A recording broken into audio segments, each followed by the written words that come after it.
एक चीज और मैं आपको बार बार बोल रहा हूं, रोज आप कैसे भी करके 1 घंटा निकालिए रिवीजन के लिए। पुराने नोट्स खंगाल डालिए, कुछ भी समय ना मिले तो हैंड रिटन नोट्स ही पढ़ डालिए, क्योंकि आप जाएंगे, मैं सही बता रहा हूं, आप तो शायद दूसरी बार या पहली बार जेई मेंस देने जाएंगे। मुझे इतने साल हो गए, मैंने इतने सालों में इतने सारे बच्चों को देखा है। अक्सर बच्चों को वहां आता सब कुछ है एग्जाम में, लेकिन उन्हें याद नहीं आता। जैसे आरएचडी है, नीचे प्लस एच था या माइनस एच था, बस इसी में कंफ्यूजन रह जाता है और वहां सवाल गलत हो जाता है।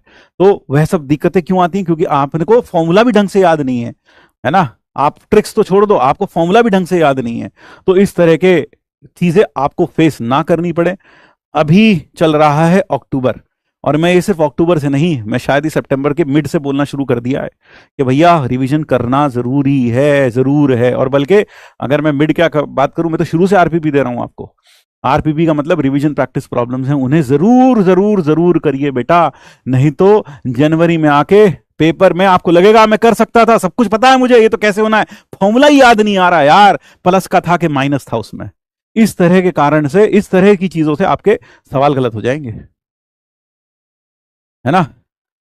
तो आप जरूर 1 घंटा, 1 घंटा मैथ्स के लिए, रिवीजन के लिए जरूर निकालिए, है ना। मैं तो कह रहा हूं यार, नोट्स अगर आपके पास हैं, टैब में है, मोबाइल में है, बस स्क्रॉल कर लीजिए, देख लीजिए, अच्छा अच्छा ये था, ये था, बस इतना भी कर लोगे ना, तो मान लो तुमने सर्कल भी देख लिया एक बार, तो तुम्हें सर्कल के पता तो होगा रेडिकल एक्सिस क्या होती है, कैसे निकालते, फॉर्मूला तो याद होगा कम से कम, है ना।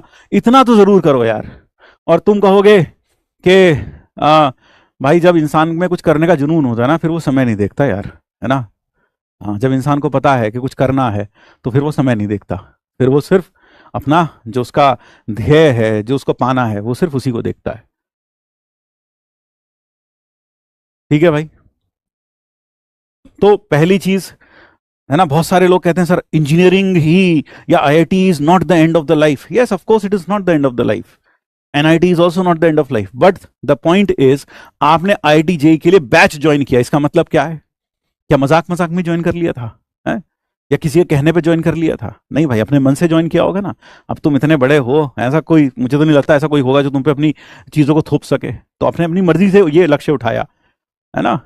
तो कई बार ये होता है कि आदमी कई बार सोचता है मैं इस काम के लिए नहीं, मैं उस काम के लिए बना हूं, लेकिन सच में यह भी हो सकता है आप आदत से ही कामचोर हो। ऐसा भी तो हो सकता है, क्योंकि इसमें मेहनत लग रही है, तो आप, पता चले आप तो आदत से ही कामचोर हो, इसलिए आप अपनी कामचोरी को कैसे छुपा रहे हो, मैं इसके लिए नहीं उसके लिए बना हूं। कई बार ये भी हो सकता है। बेटा जो तू कहे, मैं और क्या कर दूं तेरे लिए ताकि तू सिलेक्ट हो जाए, तू और बता, मैं तेरे लिए करने के लिए तैयार हूं। लेकिन बेटा जो मैं बता रहा हूं तू वो अपने लिए भी कर ले। तू जो बता रहा है तेरे लिए मैं कर दूं, मैं वो सब करूंगा, है ना। मैं सब करने के लिए तैयार हूं। तू बता एक बार, सर ये और कर दो सर, और अच्छा होगा सर, हम सिलेक्ट हो जाएंगे सर। लेकिन जो मैं बता रहा हूं तू ये अपने लिए भी कर ले, है ना। क्योंकि यार मेरे करने से सब कुछ नहीं होगा यार, तेरे करने से भी बहुत कुछ होगा यार, है ना। हम एक गाड़ी के 2 पहिए हैं यार, मैं ढंग से चल रहा हूं, लेकिन अगर तू ढंग से नहीं चल रहा तो यार गाड़ी खड़ में ही जाएगी यार।